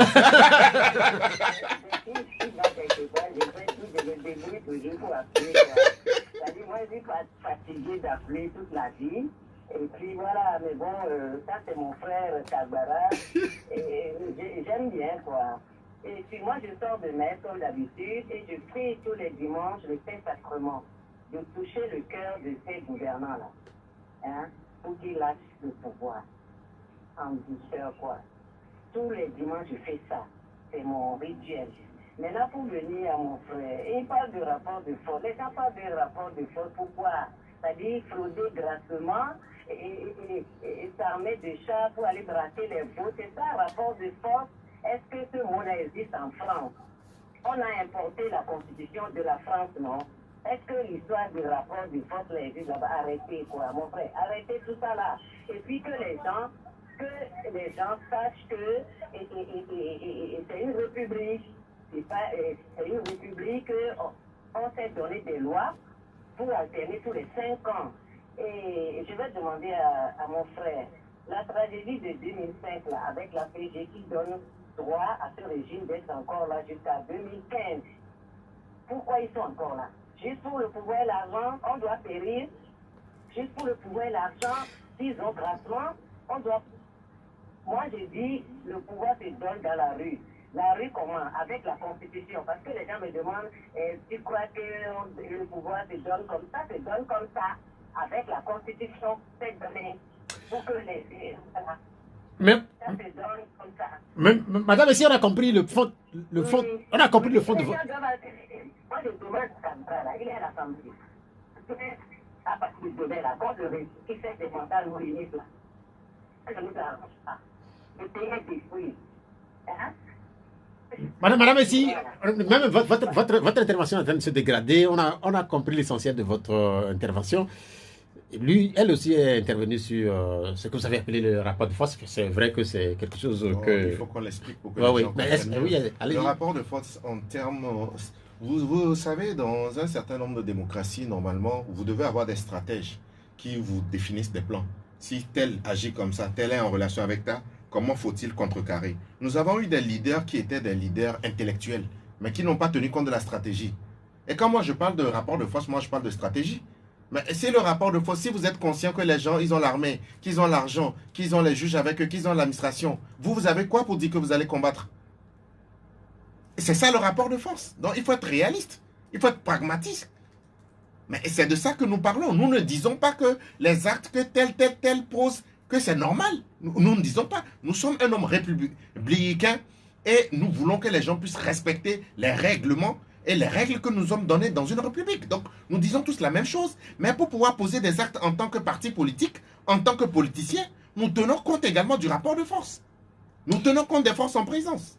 Bien, merci. Il y a beaucoup de questions qui ont été envoyées, notamment via les réseaux sociaux. Il y a par exemple cette question de Bertin Abouzuvi. Je lis la question.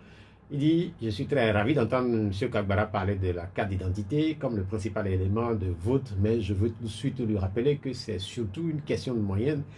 La carte d'identité chez nous, l'étape la plus redoutable pour établir sa carte d'identité est celle de la nationalité où on fait voir de toutes les couleurs. C'est vrai qu'il y a cette question de la naissance et la nationalité. La nationalité de naissance. C'est très compliqué. Non, il faut qu'on règle ça. Ça, c'est un devoir des citoyens, dans tout État responsable. Quand vous avez fait les nations les plus évoluées au monde, normalement, cette question ne devrait plus être posée. On doit régler ça au niveau des communes, on doit régler ça au niveau des cantons.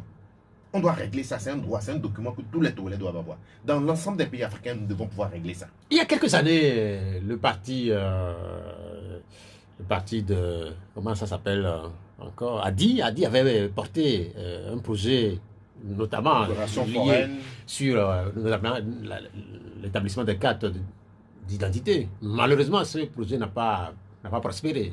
Mais je pense que ça dépend de la priorité de ceux qui dirigent. Moi, je dis, si je suis au pouvoir, ça c'est une priorité. Il faut qu'on puisse identifier nos citoyens. Là, il faut que nous sommes en 2000, C'est une nous priorité. sommes en 2003, en 2023. Oui. C'est dans 7 ans, puisque Oui. 2030, c'est dans 7 ans. Il faudrait Oui. attendre donc pour éventuellement... Mais s'ils ne le font pas, nous le ferons. Dès que nous C'est ce que prendrons- j'ai dit. S'ils Il ne le font faut, pas, nous le ferons. pour nous qui sommes aujourd'hui, en fait, ceux qui ont besoin d'avoir leur carte d'identité, aujourd'hui, là, ils doivent attendre l'arrivée au pouvoir du président.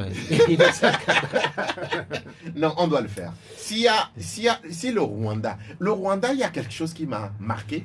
Je me suis rendu compte que les gens sont tellement honnêtes que si vous perdez l'argent, même 1 million de francs CFA dans votre chambre, on va vous rapporter ça. Parce que tout le monde est surveillé.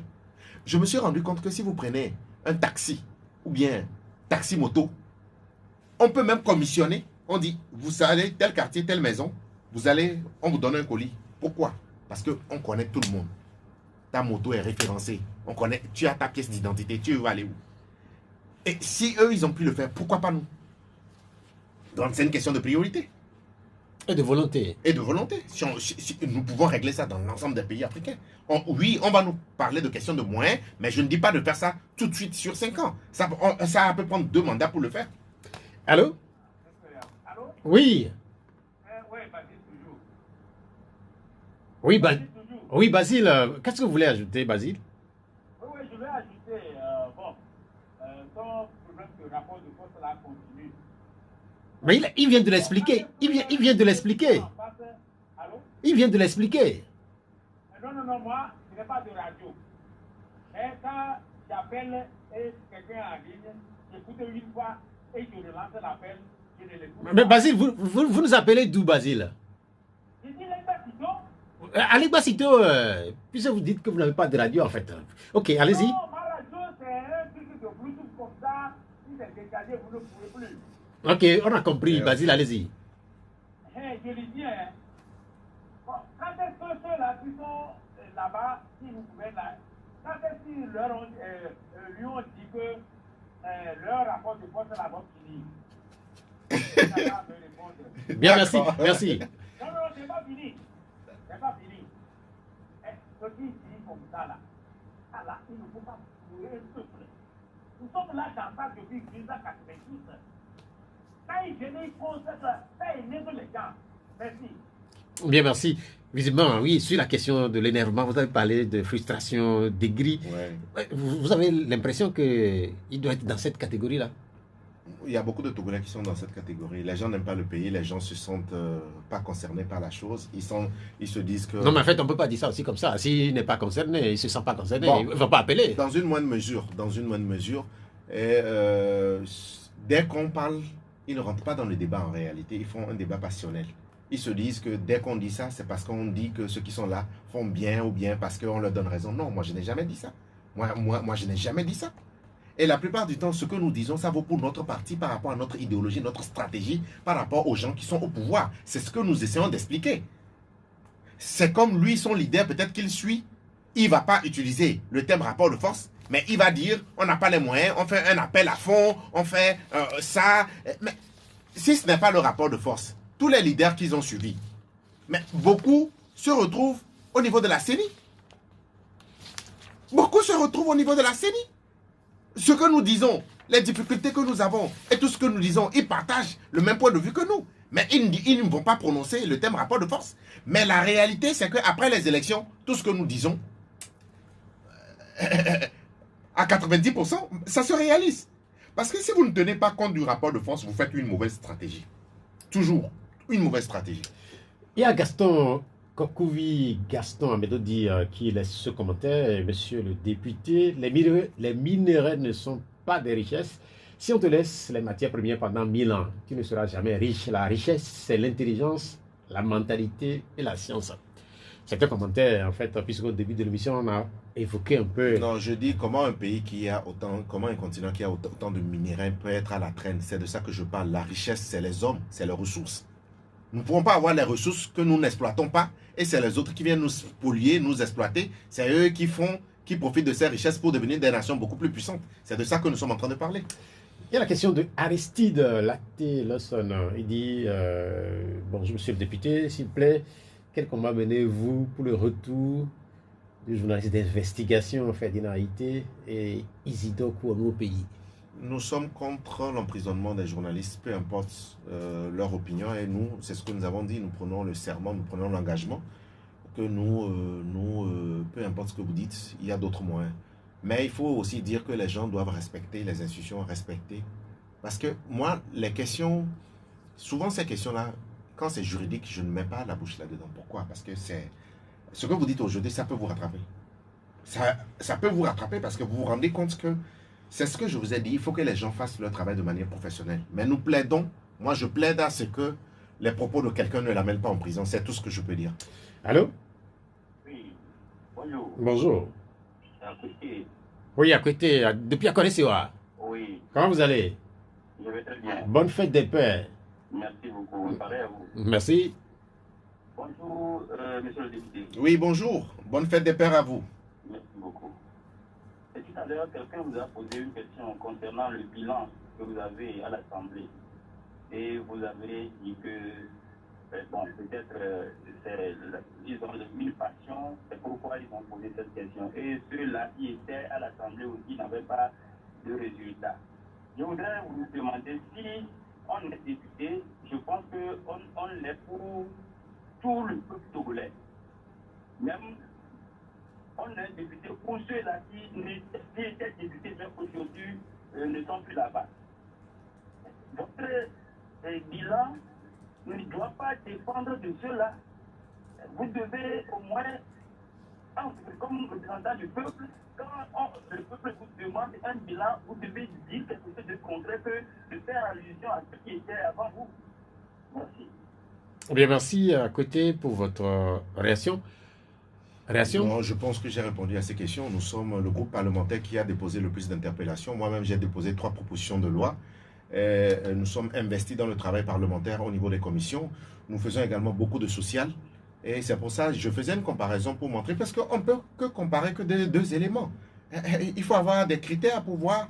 Parce que quand on vous demande votre bilan, la plupart du temps, c'est pour on vous fait un procès d'incompétence ou on vous fait un procès de je ne sais pas quoi, comme si vous n'avez rien fait. C'est pour ça que nous faisons souvent ce genre de comparaison. Sinon, en réalité, je dis, nous avons été véritablement productifs. Nous avons été productifs. Et les preuves sont là. On peut faire un petit recueil de tout ce qu'on a fait comme test, de tout ce que nous-mêmes on a fait comme proposition de test et de notre investissement au niveau des commissions. Pour voir le travail qui a été fait. C'est noté, merci. Allô? Oui, allô? Bonjour. Oui, le modem en France, comme ils sont au centre chez nous ici. Allô? Oui, je dis. Oui, s'il vous plaît, c'est qui? Non, comme c'est la 3e fois, je crains que vous me coupiez. Oui, c'est qui? C'est Basile. Non, Basile, en fait, vous êtes largement exprimé, Basile. Laissez la possibilité à d'autres Togolais aussi d'intervenir dans le débat de ce midi. Basile, sur la question du centre, je crois que notre invité s'est largement exprimé. Vous avez le droit de ne pas être d'accord avec ce qu'il a dit. Ça aussi, c'est la démocratie. Donc, Basile, de grâce, est-ce qu'on peut avoir un autre auditeur? Si on n'en a pas, nous, on continue avec des... Allô? Allô? Allô, bonjour. Bonjour. Jean d'Avoir. Ouais. Bonjour, monsieur le député. Oui, bonjour. Bonne fête des pères. Merci. Je suis peur de ne pas avoir des jumeaux dedans. Merci. Monsieur Kabara, Oui. entre-temps, ce que moi je ne comprends pas, pour vous, les opposants, je ne sais pas si vous avez commencé. Vous êtes le malheur du peuple togolais, et puis que la démocratie a commencé en 1990. D'abord, le mot du boycott, ça fait un. Deuxièmement, en ce temps, le PCC ou quoi, c'était le FPT uni, c'est pas encore né.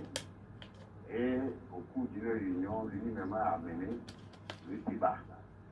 Et il disait que non, ils ont dit que on va faire l'alternance, donc les 5 ans de fort ou bien les 10 ans seraient considérés comme nuls, puisque la loi n'est pas rétroactive.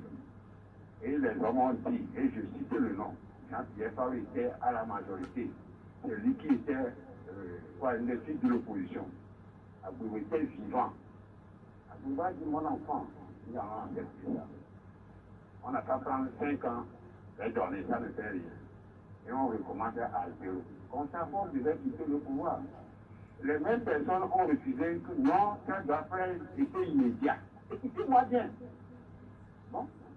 Ils ont dit que avec effet immédiat, il faut se présenter, ça ne passe pas. C'est annulé. Après 15 ans après, nous même devaient revenir. Les personnes même qui ont boycotté effet immédiat ont accepté maintenant de donner 15 ans à la personne que ça devient nul et on reprend à zéro. Et ces mêmes personnes sont aujourd'hui dans les pousses. Bon, ça passe. Et maintenant, pour vous, les députés, à l'Assemblée là-bas, vous êtes partis dire que maintenant que c'est 2 mandats. Et vous avez fait ça à votre manière. Donc, vous serez en train de faire le premier mandat dans les 15 nations qu'on dit qu'on nul. Deuxièmement, il va aller encore de 2027 à 2030. Donc, de 2030 à 35, il pourra se présenter. Vous êtes sûr qu'il faut le faire. De 2025 là, à 30, il faut, de 30 à 35, il ne peut plus aller. Si c'est ce qu'il veut préparer, moi, je vais vous le dire. Il va respecter la Constitution telle que vous l'avez taillée à votre niveau là-bas. Mais c'est un nom de unis qui vont préparer et ils vont toujours manigancer les militaires, les donner, qui peut comme ça se fait en Angola, au Nigeria, partout. C'est tout ce prépare. Merci. Bien, merci pour votre intervention. Je pense que c'est un commentaire, c'est pas. Et puis il reconnaît que c'est le même rapport de force. Il n'a pas prononcé le nom, mais il parle. C'est ça, puisqu'il disait qu'il y a des leaders qui avaient accepté et d'autres qui disaient départ immédiat et qui ont fait en sorte qu'on puisse donner 15 ans à M. Nyoufar Niassime. Donc ce n'est pas moi qui le dis. Non, mais en fait, il a quand même il a fait de la divination quelque part vers la fin en parlant de 2030-2035. Ce qu'il a dit là, est-ce que cela vous inquiète? Non, on n'est pas encore en 2030. Pour le moment, c'est les échéances de 2023 qui nous... Non, mais puisque, par exemple... Non, on n'est pas encore... Non, mais en fait, c'est clair que si vous voulez devenir président en 2030, vous devez commencer à vous préparer maintenant. C'est d'ailleurs ce que vous faites. C'est ce que vous faites déjà. Mais l'information qui vient de donner là, cette information ne vous inquiète pas? Non, non, ça ne nous inquiète pas. Bien, merci. On va revenir sur des questions, certaines de ces questions qui ont marqué cette semaine, notamment le déplacement du Premier ministre à Genève sur la question de la justice sociale. Une question importante, n'est-ce pas? Oui, une question importante. C'est bon,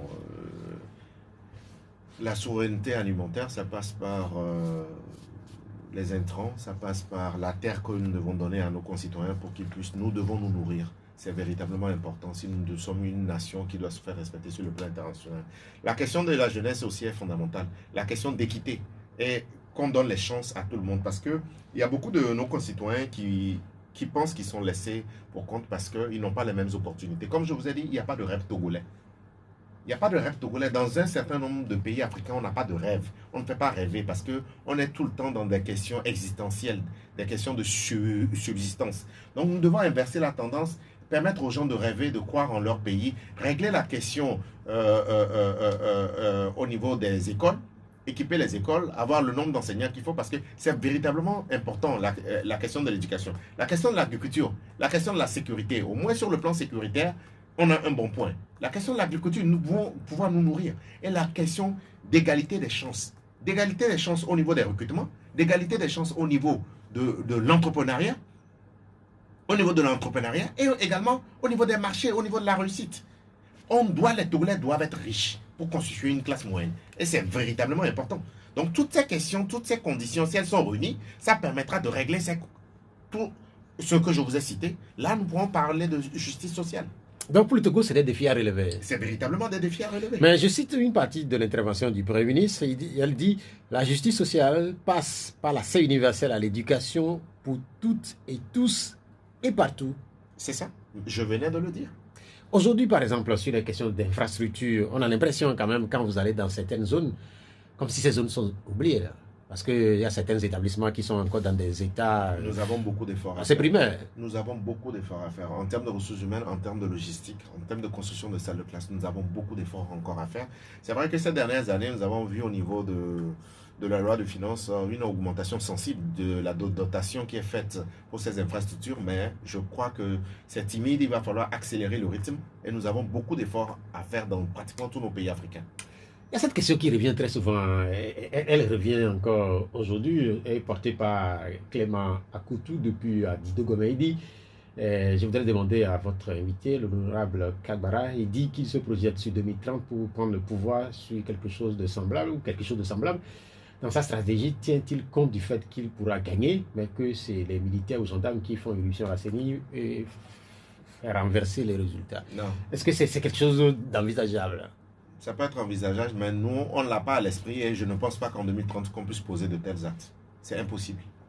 En 2030, on ne peut pas poser de tels actes.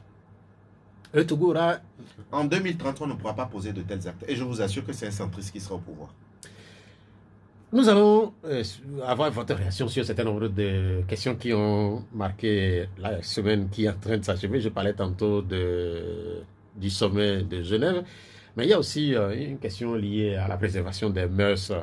Par exemple, on a appris les arrestations des organisateurs d'une partie. En réalité, c'est des questions qui ne viennent pas très souvent au D12, mais en fait, je juge quand même la pertinence de ces questions-là en vous les posant parce que vous êtes un leader d'opinion.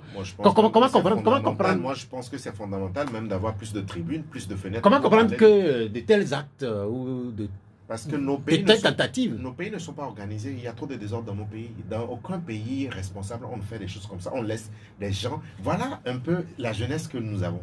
Voilà. Alors que les nations occidentales, les asiatiques, ils sont en train de fabriquer, ils sont dans l'intelligence artificielle. Voilà ce que nous, nos jeunes, veulent organiser. Et dans beaucoup de pays, on ne laisse pas des choses comme ça. Même s'il y a une information, on fait rapidement des enquêtes, on arrête rapidement des gens. Dans des pays responsables. Non, mais est-ce que c'est pas ce qui a été fait là? C'est ce que, au moins pour une fois, ça a été fait. Mais ça, ce genre d'initiative, mais ça fait des années. Mais même le procureur doit s'auto-saisir de ces questions. Le procureur doit s'auto-saisir de ces questions. Mais comment comprendre quand même globalement cette descente aux enfers? Parce qu'aujourd'hui, on a l'impression que... C'est une question de mœurs. Parce que vous avez des bars dans lesquels, par exemple, aujourd'hui, il se passe des choses incroyables. Là, et des espaces Il faut qu'on mette un peu plus d'ordre dans nos affaires là. Il faut qu'on mette un peu plus d'ordre. Et puis, liberté ne veut pas dire qu'on a le droit de tout faire. Liberté ne veut pas dire qu'on a le droit de tout faire. Parce qu'il y a des gens, si ce n'est pas à la maison qu'ils sont éduqués, la société doit pouvoir les éduquer.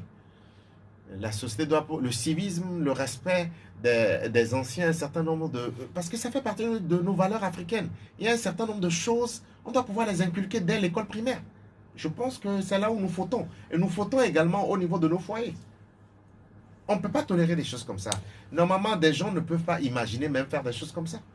Ils doivent imaginer aller faire des cours de renforcement, rêver un peu, voir comment ils peuvent fabriquer les petits robots, que d'aller imaginer Non, quand même. Dans le même ordre d'idée, par exemple, on a eu ce communiqué. Il y a certains qui, massivement, ils sont pour. On a eu quelques voix dissonantes aussi sur ce que chantent les artistes, ce qu'ils mettent pour ce qui sont les cinéastes, ce qu'ils mettent dans leur production. Et ça aussi, ça fait débat. Ça fait débat. Comme je le dis, il y a trop de désordre. Il va falloir qu'on mette de l'ordre. Il y a trop de désordre. On ne peut pas... Quelles sont les valeurs que nous avons? Quel est le pays que nous voulons construire dans 5, 10, 20 ans? Quelle est la jeunesse que nous voulons? Où on chante des bêtises? Où on fait la promotion de la bêtise? La réussite, ça ne passe pas par ça. En réalité, la réussite, c'est un processus. Quand vous prenez le cas de la Côte d'Ivoire, actuellement, quand vous voyez les artistes en vogue, c'est ceux qui font du buzz. Mais ceux qui ont du talent, ceux qui connaissent véritablement la musique, à peine s'ils peuvent avoir même 1 million de vues. C'est indécent. Ça veut dire que nous faisons la promotion de ce qui n'est pas bien. Mais c'est ce qui se dit. On dit que ce sont ces thèmes-là qui font vendre ou qui sont aimés. Mais ça revient à notre débat initial. Mais comment nous avons dirigé nos pays pour que nous puissions en arriver là? Comment nous avons pu diriger nos pays pour qu'on en arrive là? Mais ça pose un problème. Ça pose un problème. Mais comment vous pouvez construire une nation, faire rêver des gens sur la base de ces valeurs-là? Est-ce qu'on peut dire quand même que c'est pas encore trop tard là? Mais ce n'est C'est pas pas tard. encore trop tard. Mais c'est pas tard. On peut encore se rattraper. On peut se rattraper. Dans un certain nombre de pays, on peut se rattraper.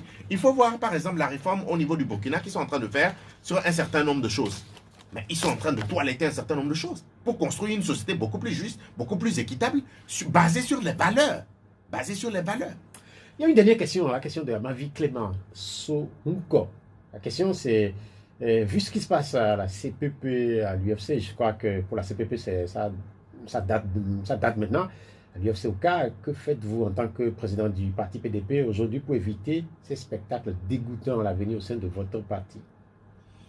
Nous sommes en train de recruter des militants, de véritables cadres avec une conviction. Et nous sommes en train de régler le problème de financement de partis politiques. Nous, d'ici quelques années, il va falloir que les militants puissent prendre en charge le parti politique et organiser la transition pendant que vous êtes là. Une certaine transition et faire en sorte que, quand vous n'êtes pas là, que ça ne soit pas le désordre. Beaucoup de leaders étaient des leaders charismatiques. Et la gestion, le management qu'ils ont fait, la gouvernance était basée essentiellement sur eux. Ça n'a pas permis aux partis politiques même de pratiquer la démocratie en son sein. Donc, ce qui fait que le jour que vous n'êtes pas là, c'est la catastrophe. Nous devons éviter ça. Nous sommes un exemple, même si on a dit que l'alternance a été faite du père au fils, quand même, nous avons assuré l'alternance. Et vous avez vu qu'il y a un auditeur qui dit quand même qu'il y a une certaine rupture entre ce que nous faisons et ce que notre père fait. Et je vais aller plus loin en vous étendant pour dire que notre père et nous sommes d'accord, même sur cette rupture. Donc, il faut partir pendant qu'il est temps. Il faut partir avant que les choses même ne vous lâchent. Nous avons dit un mot de football, puisque je sais que vous aimez le football. Je suis en train de lire que, malheureusement, là, on devait parler d'abord du Togo, mais du côté du Bénin, vous savez que le Bénin et le Sénégal ont joué hier en soirée lors de la 5e journée des éliminatoires, et que Béninois et Sénégalais ont fait match nul. Malheureusement, ce match a été émaillé d'incidents et qu'on déplorerait des victimes. Ah bon? Oui, parce que je suis en train de lire qu'il y aurait un minimum de 2 morts et puis de plusieurs blessés. Vous savez qu'au niveau de Cotonou, les matchs sont souvent faits, l'accès au stade est souvent gratuit. Donc, qu'est-ce qu'on peut dire à propos de ça là? Nous n'avons pas de commentaires. Il faut qu'on puisse prendre la disposition en termes sécuritaires pour éviter ce genre de débordement qui puisse où on peut déplorer des victimes. Il faut faire le maximum pour éviter ça. Le Togo va jouer contre les Swatini. C'est la 5e journée des éliminatoires. Et un mot de cette confrontation-là. Allez, le Togo. Quand on dit Eswatini, beaucoup se posent la question parce que ce matin, encore quelqu'un me dit, mais c'est quoi? Est-ce que c'est nouveau ce pays? En fait, c'est l'ancien Swaziland. Oui, l'ancien Swaziland qui est devenu Eswatini. C'est un pays même qui se caractérise par l'habillement, l'accoutrement des responsables, en fait, leur tenue officielle. En fait, quand vous voyez la tenue, vous vous rendez compte, ah, donc c'est du même pays qu'on parle. Bon, c'est pas, il n'y a plus de petites nations. Je souhaite bonne chance aux éperviers. Et actuellement, le point positif dans tout ce qui se passe au niveau de notre football, c'est que nous avons quand même un entraîneur qui s'assume actuellement. Nous avons un fond de jeu, nous avons de nouveaux cadres. Il va falloir du temps pour que nous puissions être véritablement productifs. C'est vrai que le jeu est en train de s'améliorer, mais ce que nous déplorons, c'est qu'il n'y a pas de but. Mais s'il n'y a pas de but, vous ne pouvez pas gagner de match. Malheureusement. Oui. Nous espérons que les Togolais seront porteurs de beaucoup de buts pour entretenir encore l'espoir de la qualification. Parce qu'on sait qu'après ce match, il y aura encore un dernier. Mais si nous perdons ce match, ça sera difficile. Donc, non, mais en fait, si on perd ce match, je crois que ce sera fini. Bon, je préfère 17-17. Merci beaucoup d'être venu. C'est moi qui vous remercie. Je ne sais pas ce que vous voulez que je vous souhaite en cette journée consacrée à la fête des pères. Qu'est-ce que vous voulez que je vous souhaite? De rester positif et de croire en ce pays. Nous avons un très beau pays. Vous l'avez. Donc, merci. Merci d'être venu, Innocent Kabara. Je rappelle que vous êtes député et président du parti politique PDP. Merci à Boga Venceslas Koudoyo pour la mise en onde technique. Je suis Pierrot Atiobé. Bye bye. Au revoir.